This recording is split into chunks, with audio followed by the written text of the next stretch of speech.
안녕하세요, 크리에이터 K입니다. 앞으로 채널 소파에서는 예술과 디자인에 등장한 신화, 역사, 문화에 관한 이야기와 작품들을 다뤄볼 예정입니다. 물론 먹고 사는 문제도 중요하겠죠. 소파에서는 예술 세계를 통해 세상을 이해하고 자신의 깊이 있는 성찰과 여러분들의 인생의 품격을 조금 높여보려고 하는 의도를 가지고 있습니다. 자, 시즌 첫 번째 이야기, 아방가르드 예술, 새로운 탄생과 진화입니다. 새롭다는 것은 무엇일까요? 그래서 그것을 알았다면 어떻게 새로워질 수 있을까요?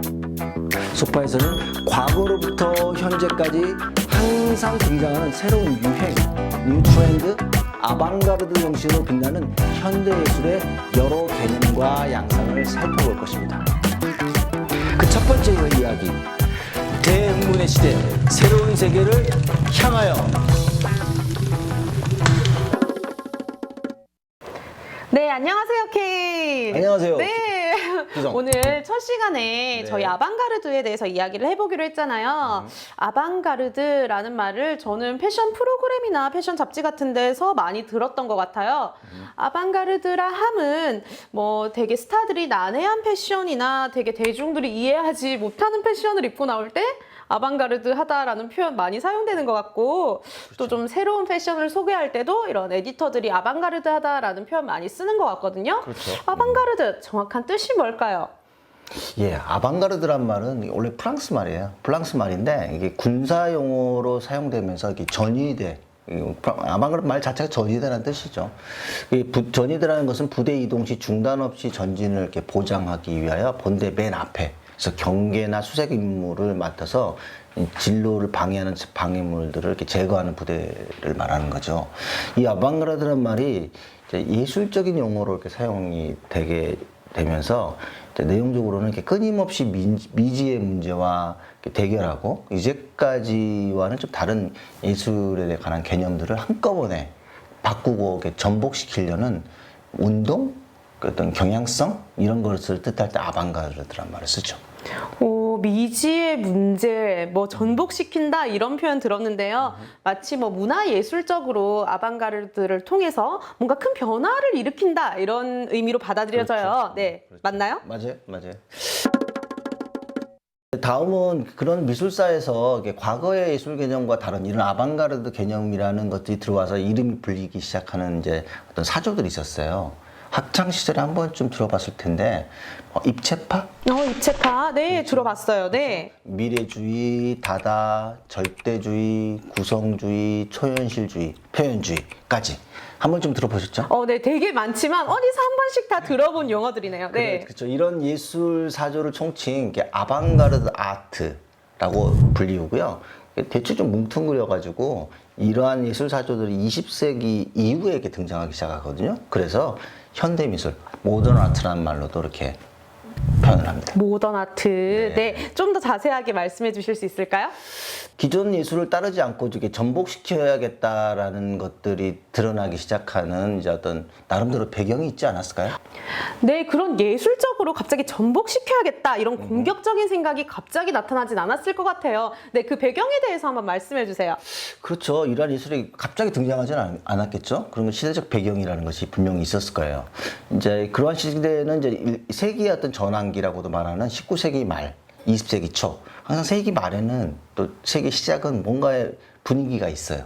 그런데 이제 1914년 제1차 세계대전을 배경으로 한 오스트리아의 상황을 잘 묘사한 소설이 하나 있거든요. 뭘까요? 그게 로베르트 무질의 완성되지 않은 미안의 소설 특성 없는 남자라는 소설에 이런 표현들을 이렇게 이 시대를 잘 설명하고 있는 부분이 있는데, 무질은 이 시대를 한마디로 쉽게 흥분열의 시대다? 흥분열. 흥분열의 시대. 라고 이렇게 요약을 했어요. 이 흥분열은 과거의 유럽에서는 없었던 갑작스러운 어떤 분위기, 어떤 사회적, 문화적 어떤 분위기, 이런 부분들이 있었다는 것이죠. 그의 말에 의하면, 자, 아무도 길 위에 누구도 누가 있는지 알지 못하고, 또 그것이 새로운 예술이 될지, 새로운 인간, 혹은 새로운 도덕성이 될지, 또는 사회 개편이 될지 그 누구도 말할 수 없는 진정한 문화적 유행이었다. 이렇게 표현을 했어요. 네, 문화적 유행이라는 표현이 나왔는데요. 문화적 유행과 흥분열이라고 연결을 지어 생각을 해보려고 하니까 지금 이 시대에 문화적 유행, 그러니까 코인이나 주식 투자 같은 약간 한 방으로 부자가 될 수 있을 것 같은 그런 문화적 유행, 그런 흥분 이런 것들이 생각이 나거든요. 비슷한 감정일지 모르겠어요. 그럼 비슷해요. 한 사회가 이렇게 뭔가 흥분되거나 또 개인이 흥분되는 것은 뭔가 곧 일어나는 것인데 그걸로 인해서 내 삶이 확 바뀔 것 같기도 하고 어떤 다른 세계로 또 옮겨가서 새로운 삶을 살 수 있을 것 같은 그런 것들의 비슷한 감정일 거라고 생각해요. 당시 흥분열은 다양한 요소로 좀 설명될 수 있거든요. 19세기 말, 20세기 초반, 이를 달리 말해서 영국을 비롯한 유럽 국가들이 제국주의 시절이었다고도 볼 수 있어요. 그러다 보니까 여러 나라에서 새로운 물건들이 막 들어오기 시작했을 거 아니에요. 또 새로운 사상도 들어오기 시작했고요. 그래서 유럽에서 이러한 것들에 대해서 교육받은 사람들은 이렇게 그러한 이교도적인 새로운 사상과 낭만? 때에 따라서는 이상하고 낯선 사상의 바다를 탐험하고 싶은 그쪽에도 그런 게 있다고? 막 이런 거 있잖아요. 그런 열망에 빠지게 되죠. 이를테면 영화 인디아나 존스 한번 보신 적 있어요? 인디아나 존스 뭔가 연휴에 많이 나와서 본 것 같은데 막 보물을 찾아서 떠나는 뭐 그런 액션 영화잖아요. 그렇죠. 네. 그렇죠. 그게 사람 좀 흥분시키는 거잖아요. 그럼요. 얼마나 재밌다고요? 그렇죠. 실제로 이 영화의 배경은 이 시대를 대충 가늠해 볼 수 있는 배경이라고 볼 수도 있어요. 그래서 인디아나 존스 시대라는 그 분위기가 딱 이 시대에 맞는 흥분열의 시대다라는 것을 좀 표방하고 있는 것 같은데 한편으로 영국에서는 이런 시대를 빅토리아 시대였던 것 같아요. 그래서 사상적으로는 18세기부터 이어져 온 계몽주의 이 사상이 이렇게 이어져 오고요. 이 시대의 표면적인 좀 특징은 계몽을 통한 진보의 신념과 사람들이 이성을 통한 합리주의적인 그 생각을 가지고 모든 것들을 통제할 수 있다고 생각했던 그런 시대. 그런데 말이죠. 이러한 좀 굉장히 고상하고 좀 인간들의 어떤 능력이 뛰어나게 의해서 모든 것이 합리적으로 움직일 것 같지만 표면상의 사상일 뿐 일반 사람들은 그렇게 일상적으로 그런 것들이 참 합리적인 사회구나라고 느끼지를 못했던 것 같아요. 맞아요. 그런 괴리는 항상 존재하는 것 같아요. 왜 지금 우리나라도 삼성이나 LG나 현대나 세계적인 기업들이 이렇게 세계를 이끌어가고 있잖아요. 그렇죠. 그리고 뭐 문화는 말할 것도 없어요. K-팝이나 K-영화, K-드라마, 뭐 심지어 K-푸드까지 세계를 이끌어가고 있지만 그 안에서 살고 있는 정작 우리는 뭐 그냥 평소대로 출퇴근하고 맞아요. 월급 받고 네, 이런 거 네. 아니겠어요? 그렇죠. 세상은 뭐 바뀌더라도 내 삶은 그렇게 좀 하이테크하게 바뀌느냐? 이거는 좀 다른 문제겠죠. 맞아요. 굉장히 빠른 접근인데 19세기 유럽은 산업혁명으로 해서 물질적인 문화가 풍요롭게 성장을 합니다. 실제로는. 그렇지만 그런 풍요로움 속에서 우리의 삶은 풍요로운가? 라는 부분에서 약간은 좀 네거티브한 반응들이 있죠. 왜냐하면 산업사회가 현실적나게 발전하는 한편으로 사람들은 그러지 못하는 어떤 사회적 대가를 치르게 되죠. 이를테면 농촌을 떠나 도시 공장으로 이동한 노동자들이 있었을 거 아닙니까? 네. 근데 그들의 삶이 임금이나 이런 것도 좀 비참하다고 볼 수 있어요. 하루에 13시간씩 노동을 하게 되고요. 그들이 살고 있는 주거지는 좀 비유성적이고 불결할 짝이 없었죠. 여성도 당연히 노동을 하게 된 거, 물론 아이들까지. 아이들까지 포함한 거대한 노동력들이 투여가 되는 거죠. 그럼 생산량이 굉장히 많아질 거 아니에요? 그럼요. 되게 부유해졌을 것 같기도 하지만. 근데 그것을 사야 될 사람들이 돈이 없는 거야. 임금을 적게 받았으니까. 그렇네요. 이 악순환이 될 것 같은데요? 그렇죠. 이게 과잉 생산이라는 거죠. 과잉 생산이 되면서 경기가 침체되기 시작하는 거예요. 역으로 생산량은 많아졌지만. 그래서 더 나아가면 경제 공황이 생기고요. 그리고 실제로 기업과 은행들이 파산하게 되는 지경까지 이르게 되죠. 자본주의가 생산력만 갖고는 해결되지 못하는 경우를 볼 수 있는 거죠. 그래서 직장 폐업이 생기고 오히려 뭐 신기술의 개발들이 점점 발전하면서 실제 인간이 노동해야 될 것까지도 기계가 대신하기 시작하니까. 그래서 한동안 기계 파괴주의 운동도 벌어지기도 했죠. 내 직업을 뺏어가니까. 이게 산업화 시대에 일어난 일이지만 지금 우리 시대에도 별반 다르지 않은 것 같아요. 지금 뭐 사물 인터넷이니 IoT니 인공지능 AI니 하지만서도 우리가 되게 편안하고 이제 더 이상 노동을 하지 않아도 될 정도의 시대가 올 것 같지만 전혀 실생활은 그렇지 않잖아요. 청년들의 뭐 비정규직 문제라던가 중장년층의 그런 갑작스러운 실업 문제들이라던가 아직도 그렇죠. 예, 그때와 다르지 않다고 생각해요. 그렇죠. 편해져야 되고 그냥 살아야 되는데 여전히 왜 우리는 힘들까요? 그러니까요. 그렇죠. 씁쓸하지만 굉장히 맞는 말이라고 저는 생각해요. 이 산업 시대에 지성인들도 이러한 상황을 이렇게 비판했어요. 문명이 이렇게 인간적인 관심으로부터 물질 편중으로 이렇게 변질되면서 사람들은 자연에 대한 가문과 심리적 경험, 그리고 정신적 가치가 상실해 가고 있다. 이런 말들을 이렇게 실제로 하면서 개탄을 했죠. 네, 그럼 말씀하신 것처럼 이런 사회적인 배경들이 아방가르드 운동의 그런 배경이 되었다라고 제가 이해해도 될까요? 바로 직접적이지는 않지만 그런 일종의 어떤 전초전이라는 분위기라고 볼 수 있어요. 그래서 이런 이야기 좀 들어본 적 조금 어려운 이야기긴 하지만 네, 긴장이 되는데, 네. 저도 좀 낯설어요. 자, 사람의 의식이 존재를 규정하는 것이 아니라 사회적 존재, 그런 상황이 우리의 의식을 규정한다.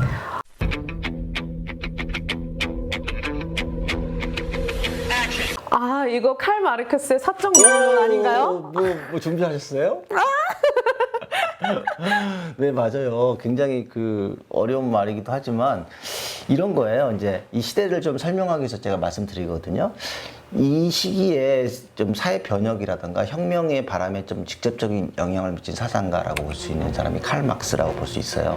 이제 앞서 말했듯이 그의 역사적 유물론에 따르면 인간의 생각이 인간이라는 존재를 이렇게 만드는 게 아니라 생각해서 만드는 게 아니라 어떤 사회적 조건, 저런 상황이 우리의 인간을 그렇게 생각하게 만든다라고 이렇게 표현을 하면서 생산력의 어떤 변화, 이 산업사회로부터 시작하니까 생산이 굉장히 많아졌을 거 아니에요? 네. 그럼 그 생산을 했던 사람들이 있을 거 아닙니까? 그렇죠. 그렇죠. 그걸 생산 관계라고 하는 거예요. 그 생산 관계의 사람들이 뭔가 갈등하고 하는 부분이 있겠죠. 그거를 이제 그런 것들이 사회가 생산력이 증가함에 따라 재설정될 것이라고 예측을 하고 그 상황을 막스는 말했어요. 이를테면 사회의 변천 과정을 보면 원시 공산 사회, 고대의 노예 사회, 중세의 봉건 사회, 그다음에 근대의 자본주의 사회. 이 각 사회마다 계급의 층위들이 있잖아요. 그런 것처럼 그 관계들이 변한다는 거죠. 결국은 그래서 공산주의 사회로 이행이 될 것이다. 곧 생산력의 변화에 따라 생산 관계도 변화할 것이다 라고 예측을 했던 거죠. 즉 막스가 살고 있었던 근대주의 자본주의 사회는 산업기술의 발전으로 생산력이 높아져 갔지만 생산관계라는 자본가와 노동자 계급의 갈등이 일어난다. 그래서 반드시 사회는 변할 것이다. 이렇게 예측을 했던 거죠. 그래서 이런 막스의 이런 사상들을 보고 현실을 본 유럽의 지식인들은 나름대로 그래, 새로운 사회에 혁명적 태도가 필요하고 변화가 필요해라는 시대 정신으로 그들에게 작용했다는 것이 뭐 그렇게 무리는 아니었을 것 같아요. 저희 이야기하면서 갑자기 뜻밖의 칼 마르크스가 등장을 했는데요. 네, 그런 칼 마르크스의 그런 사상적인 토대가 그 아방가르드의 그런 혁명적 사고의 방아쇠를 당겼다. 이런 의미일까요? 그렇죠. 뭐 그렇게도 볼 수 있죠. 그런데 방아쇠까지는 아닐 수는 있어요. 예, 뭐 그런 상황의 혁명적 전복적 분위기는 상생관계라는 이제 계급투쟁 또는 계급의 모순에서만 있지는 않았죠. 그러니까 오늘날로 이야기하면 사회 문제 하나가 터지면 그 문제가 꼭 하나의 원인에만 있지는 않거든요. 그렇죠. 여러 가지 문제가 복합적으로, 그죠? 그렇죠. 뭐 부동산 문제 터지면 딱 하나만 있나요? 그렇죠. 그건 아니죠. 여러 이유가 있죠. 그런 것처럼 당시에도 그런 문제들의 이렇게 복잡한 것들이 이게 관계되면서 생계의 당면적 문제에서부터 그동안의 가치관, 세계관 등의 총체적인 문제가 이렇게 사회를 도사리고 있었어요. 시대는 산업기술과 과학적 세계관으로 굉장히 급진적으로 변화하고 있고요. 반면 그 중세 종교적 신념과 제의식들이 여전히 나른한 주장을 하게 되죠. 이를테면 너도 열심히 일하면 저 사람처럼 될 수 있어. 너도 할 수 있어. 그렇지, 너도 그거 할수 완전 있어. 야나두 정신인데. 근데 이런 상황은 표면적으로 어떤 의미에서 이게 종교적인 측면에서 이렇게 신념을 주고 하면서 열심히 일해라. 그러면서 하나님을 잘 믿어라는 측면으로 종교를 통한 안정감을 주는 한편 그것에 대한 반면에 이게 맞을까? 아, 의심이 드는군요. 그렇죠. 불신이 동시에 생겨 있는 거죠. 사람들은 바보는 아니잖아요. 네. 결국 이런 세기의 전환기, 19세기 말 20세기 초에 이르면 서구의 이상, 즉 기독교뿐만 아니라 진보와 과학적 합리주의 또 계몽주의에 대한 그 주장들이 거짓이지 않을까라는 환멸의 목소리도 동시에 높아지는 시기라고 볼 수 있죠. 그래서 이런 시기에 이런 것도 있었어요. 이게 보면 이런 시대를 통칭 다른 측면에서 낭만주의 시대라고도 보거든요. 낭만주의 시대. 불신과 동시에 새로운 것들에 대한 어떤 가능성에 대한 감정들도 막 생기기 시작하는 거죠. 이제 그런 대표적인 예가 기독교주의와 조금 다른 상징주의와 표현주의, 또 톨스토이주의와 바그너주의, 그다음에 신이교주의, 기독교와 다른 신이교주의와 신비주의 같은 갑자기 이게 아닌 것 같아 세상이 더 근원적인 뭐가 있을 것 같아 이런 것들에 대한 다양한 사상들이 이렇게 난립했다고도 볼 수 있고 다양해졌다고도 볼 수 있죠. 이런 시대에 이렇게 굉장히 복합적으로 움직이고 있는 시대라고 볼 수 있습니다. 이 시기를. 네, 낭만주의 시대가 나왔는데 정말 다 전방위적으로 다양한 분야들에 의해서 되게 특이하고 다른 기존과는 다른 사상들이 막 생겨나고 있었던 것 같아요. 그렇죠, 그렇죠. 네, 그런데 이 낭만주의 시대가 갑자기 아방가르드 이야기를 하다가 나왔단 말이죠. 이 두 가지가 아주 밀접하게 관계가 있다라는 의심이 좀 되는데요. 아주 긴밀한 관계를 갖고 있다고 볼 수 있죠. 낭만주의와 아방가르드와 관계는. 근데 아방가르드 예술이 전위적이고 전복적인 개념은 낭만주의 사상에서부터 시작했다고 볼 수 있어요. 일종의 원조격이라고 볼 수 있죠. 그래서 따지고 보면 아방가르드 예술뿐만 아니라 이제 오리엔탈리즘, 그 다음에 인종주의, 민족주의, 탈뉴턴주의, 뭐 아인슈타인의 상대성 이론 같은. 아인슈타인도 이 시대 사람이에요. 오, 그래요. 그다음에 정신분석, 정신분석. 프로이트. 그렇죠. 예. 환경론, 뭐 페미니즘 이런 것들에 대한 현대의 무수한 지적, 문화적인 어떤 관심들을 소급해 올라가 보면 이 시대라고 볼 수 있어요. 그래서 20세기의 새로운 가치관과 세계관을 탐색하는 어떤 도구마, 뭐 흥분절 이렇게 끌어오르는 시기라고 말할 수 있죠. 이 시대를. 네, 지금 이야기의 이야기가 완전 막 꼬리에 꼬리를 물듯이 점점 길어지는데요. 네, 이렇게 막 너무 넓혀가지만 말고 조금 더 다시 아방가르드로 돌아와서 약간 좀 더 깊게 한번 들어가 볼까 하거든요. 네. 그러기 전에 하나만 더 돌고 넘어가죠. 네. 19세기 말 낭만주의 시대, 20세기의 새로운 가치와 세계관을 탐색하도록 이렇게 자극한 인물이 또 하나 있어요. 또 누굴까요? 누가 등장할까요, 또? 소개시켜주면 혹시 니체라는 사람 들어보신 적 있어요? 아, 니체. 신은 죽었다라는 말을 남긴 니체. 맞죠? 맞아요. 니체가 이 말만 한 건 아니지만 좀 이렇게 이 말이 매우 자극적이어서 그런지 꽤 유명한 말이라고 볼 수 있죠. 그런데 이 니체가 말하는 신은 우리가 익히 알고 있는 개념의 신만이 아니라는 점을 좀 주목해야 될 필요가 있어요. 니체가 말한 신이 죽었다의 신이 신만을 뜻하는 건 아니다. 그럼 우리가 알고 있는 그런 종교적인 의미의 신은 아니란 말씀인가요? 신의 역할을 하는 신이죠. 신의 역할을 하는 신? 전혀 이해가 안 되는데. 네. 네. 근대 사회에 신이라는 사망 선고를 내린 지는 꽤 오래됐어요. 그 데카르트? 나는 생각한다? 고로 존재한다. 우리 굉장히 네 그렇죠. 이 말은 무슨 말이냐면 더 이상 내가 모르는 세계에 대해서 이야기하지 않겠다. 이 말인 거예요. 그래서 자기가 존재하는 것들에 대한 것과 관계되는 것만 이야기하겠다는 식으로 철학이 이렇게 변화하면서 이미 신에 대한 사망 선고는 오래전에 이야기당합니다. 물론 관습적으로 남아 있는 거죠. 철학에 있어서는 그렇다는 거죠. 그래서 그랬는데 그 신이라는 역할을 대신 그러면 사람의 이성이 중요하게 시작한 거니까 이성이 중심이 돼서 그 신의 역할을 대신하게 되었다라고 설명이 될 수 있어요. 그래서 그러한 원래의 신이 없어버렸으로 인간의 삶이라는 것은 약간 공허함 같은 것들이 있을 수도 있지 않을까요? 그래서 어떻게 보면 또 그 이성이 모든 것을 통제하고 해결할 수 있다고 하다 보면 인간이 일종의 오만해질 수 있다라고도 볼 수 있겠죠. 또 인간의 이성이 어떻게 보면 이 시대쯤 오면은 신격화되고 신의 자리를 차지하게 되죠, 이성이. 근데 이성의 신이 신은 완벽하잖아요. 그죠? 신은 뭐 완전 무결하죠? 그렇죠. 그런 합리적 사상과 그 이성이 자기에게도 완벽해야만 한다라는 강박증일 수도 있고요. 그런 부분으로 이렇게 표상화되죠. 다 완전 무결하다고 생각하는 것을 이성이 일반 사람들한테 이야기를 하고 일반 사람은 다시 신의 노예가 이성의 노예가 됐다고 말을 한 거예요. 그럼 그 이성에 대한 가장 대표적인 형식은 무엇일까요? 그것이 바로 법과 제도라는 형식인 거죠. 아, 법과 제도요? 네. 이런 거 있잖아요. 우리 뭐 싸우다가 지금도 안 되면 법대로 합시다, 법대로. 법대로 가서 판사한테 이야기 들어 이렇게 말하는 거죠. 그런 것들이 신하게 물어보지 않고 그렇게 말한 것이 이제 절대적인 권력이 생긴 거죠. 근데 과연 이런 것들이 완벽할 수 있을까요?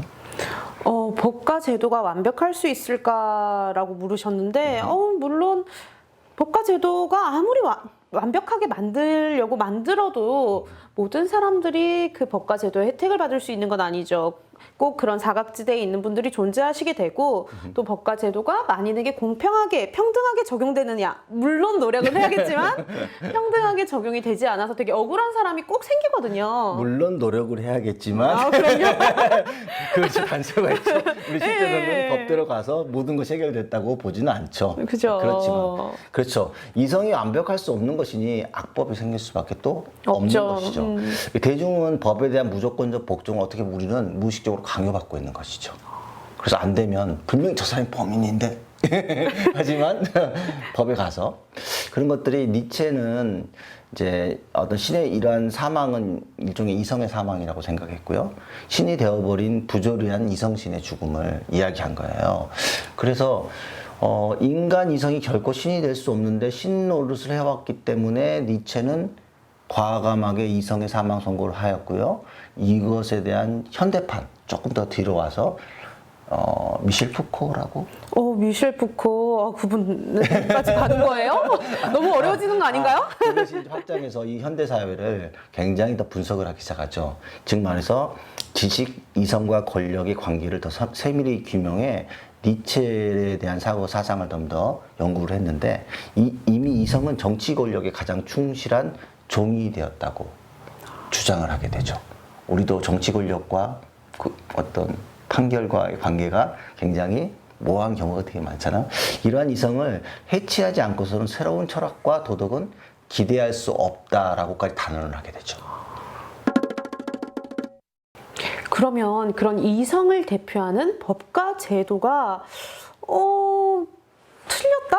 이렇게 말하는 건 좀 아닌 것 같지만 뭐 그런 의미인가요? 저는 그렇게 이해가 됐었어요. 이를테면 이성 합리주의 과학기술로 희망찬 20세기를 이렇게 맞이하려고 했죠, 실제로. 근데 불행히도 전혀 이성적이지 않는, 우리가 폭력을 행사할 때 야 이성을 찾아 이렇게 하잖아요. 아, 네. 근데 이 폭력적인 것의 가장 극대치가 뭘까요? 전쟁? 아, 전쟁. 그렇죠. 20세기는 전쟁부터 시작했어요. 전혀 비합리적인 거죠. 그래서 그 아방가르드 운동의 직접적인 원인은 여기서부터 시작됐다고 볼 수 있는 게 바로 1914년 제1차 세계대전 이후 유럽에서의 어떤 이러한 충격적인 것들에 대한 자신에 대한 반성과 트라우마? 그랬겠네요. 네. 완벽하게 인간이 이성적이라고 생각했는데 전쟁이 일어났으니. 그렇죠. 지네들이 네. 잘못, 지의식으로 뭐 잘못 그럼요. 판단을 해서. 네. 그래서 그동안의 구시대적인 전통이나 관습이나 인습을 타파하고 이를 뛰어넘는 좀 더 급진적인 아주 새로운 뭔가를 기대한다. 그래서 이제 막스의 생각도 들어오고 니체의 이런 것들이 도움이 돼서 예술관에서도 그런 부분들이 변화가 일어나겠죠. 급진적 생각을 하게 되는 거죠. 아, 이제 앞에 우리가 아방가르드에 대해서 왜 난해하다라고 했던 이야기를 했잖아요. 네. 그게 딱 이해가 되는 것 같아요. 그런 전통과 인습을 타파하려고 하면 기존에 있었던 그런 예술적이다, 뭐 아름답다 이런 기준들에 대한 재해석이 일어나야 될 거 아니에요. 그렇죠. 이런 걸 타파하고 새로운 뭐 아름다움, 예술에 대한 정의를 뭐 발굴을 해야 될 것이고 그렇죠. 그렇게 그렇게 한 것이 아방가르드다라고 이해를 하면 될까요? 그렇죠. 그 생각의 출발이 아방가르드다. 그렇죠. 아름다움? 그게 뭔데? 하고 이 질문을 던져보는 거죠. 진짜 이게 아름다워? 이런 생각들을 근본적으로 하게 된 거죠. 그래서 그러한 형식적으로 나왔던 것들이 바로 큐비즘, 입체입학. 그 다음에 미래주의, 다다, 절대주의, 구성주의, 초현실주의, 표현주의 이런 것들이 그때 쏟아져 나오는 예술운동이라고 볼 수 있어요. 이게 단적으로 말해서 지금 보면 그 작품들이 편안해 보이세요? 사실 좀 모르겠어요. 이게 뭔가. 뭔가죠. 아마 저도 제 처음에 그렇고 지금도 저는 난해해요. 그런데 이런 실제 아방가르드 예술의 전위적이다, 전복적이다는 개념은 낭만주의 사상에서부터 출발했다고 볼 수 있어요. 이게 이야기라는 부분을 아방가르드로 바로 가기 전에 이게 좀 중간 단계라는 게 있거든요, 생각에. 그림의 형식이 완전히 바뀌기 시작하는 것으로 가기 전에. 그래서 낭만주의를 조금 더 이야기를 해볼까 해요. 근데 지금 시간이 좀 많이 갔죠? 네, 좀. 죄송해요. 제가 너무 이쪽으로 가운데로 들어가기 위해서 좀 외둘렀지만 그래도 지형을 한번 잘 탐색하고 갔을 때 뭐가 다 보이지 않을까 싶어가지고. 네. 오늘 만만치 않은 이야기들이 막 나왔어요. 칼 마르크스, 니체, 낭만주의 이렇게 등장을 했는데 다음 시간은 우리 좀 더 작품도 보면서 좀 쉬운 쪽으로 한번 이야기를 하면 어떨까 싶어요. 알겠습니다. 네. 죄송합니다. 제가 좀 더 노력해 보겠습니다. 자, 오늘 다음 시간에 우리 만나요. 네, 안녕.